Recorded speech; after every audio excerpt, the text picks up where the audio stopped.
Welcome, I'm so glad you're here. In this video, I want to talk about the inner critic. First of all, let's look at the role of the inner critic. We tend to think of the inner critic as being the bad guy. Sometimes you'll hear me talk about the negative self-talk, the little voice in your head, or your mind monkeys. It's all the same thing, but they're not really the bad guy. That part of the mind that controls that has one job and one job only, and that is to keep you safe. And in order to keep you safe, it tries to make sure that you do what you've always done in the places that you've always done them, because it knows no harm is going to come to you if you carry on doing the things that you've always done. It hates change because change is scary and unknown. So the inner critic and the associated imposter syndrome will usually show up when we're trying to step out of our comfort zones. It's like an internal alarm goes off and that part of the brain tries to go into overdrive to pull us back into safety. So this is where the inner critic comes in, telling us that we can't possibly do that because we'll fail and no one will love us if we're a failure. The more purposeful you are about making a change, the louder that inner critic is going to get. It's going to shout at you even louder. So if you are trying to make a big change in your life, you need to get ready for that inner critic because they are going to come for you. I'm Churchill and I'm on a mission to help women grow from self-doubt into self-confidence so they can take the next step in their careers. None of us is bulletproof, it seems, so the inner critic and the self-sabotage, but there are tips and tricks that I've learned along the way that we can use to counter-argue them. I've been studying these tricks for over 10 years, and the more I grow, the more I'm able to help serve women like me and you to do the same. I release a new video every week, so if you don't want to miss out, hit the subscribe button down below and you'll get a notification every time there's a new one. So first things first, your inner critic may well parrot somebody who was critical of you earlier in your life, like a parent, a sibling, a colleague or a community leader. If you identify that that's something that's going in with you, that's really great, because if you can disassociate yourself from the inner critic and see it as somebody else talking to you, it's much easier to dismember from it as time goes on. There are lots of common themes that everybody's inner critic will sound a little bit like. They might try and sound like the voice of reason, as in, don't go there, don't do it, what will happen to you if you do? You'll be judged, you'll be criticised, you'll be ridiculed. Another common pattern is trying to make you feel like you're not good enough. So say you were going for a promotion, your inner critic might be saying you don't have the qualifications, you don't have the experience, you don't have the knowledge, don't apply for it, you won't get it.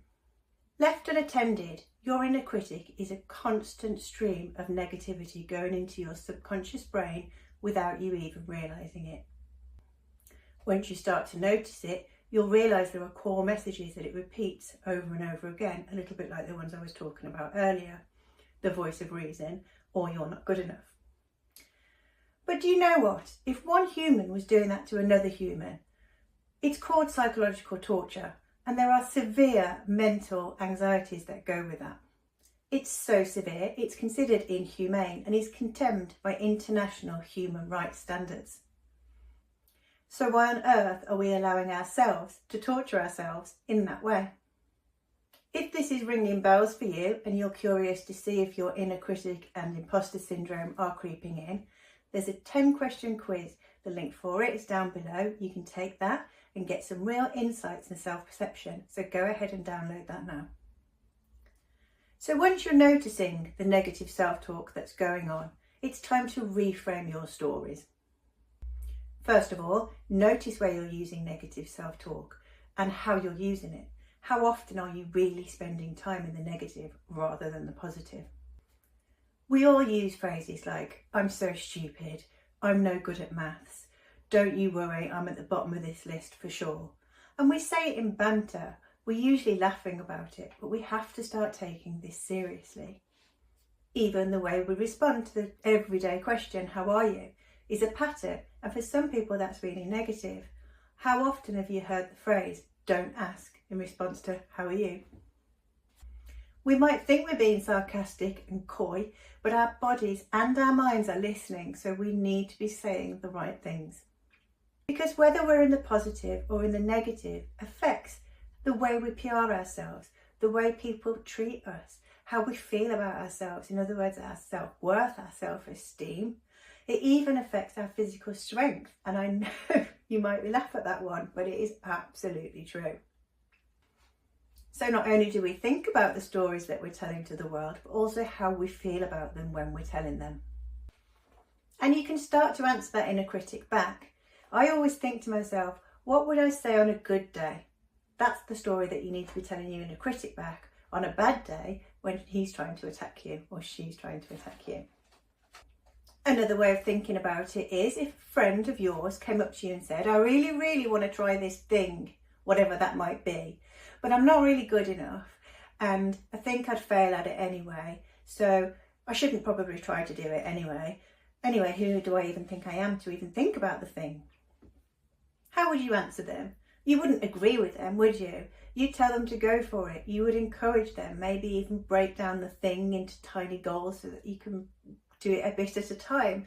But certainly you wouldn't go, yeah, you're really not good enough. Don't even bother trying. That's not a thing. Don't forget, if this article is resonating with you and you're wondering whether your inner critic and imposter syndrome are creeping in, there is a downloadable quiz right below this video. You can download that. It will give you some help with where your mindset is, some self-perception about where you are with these things, and we can go from there. As ever, I appreciate your feedback. It helps me to deliver the content you're looking for, and it helps other people to find my stuff, so it's much appreciated. A little thumbs up down below. Any comments or questions that you have, I will come back to you. Don't forget, you're amazing. And in the meantime, you have a fantastic week.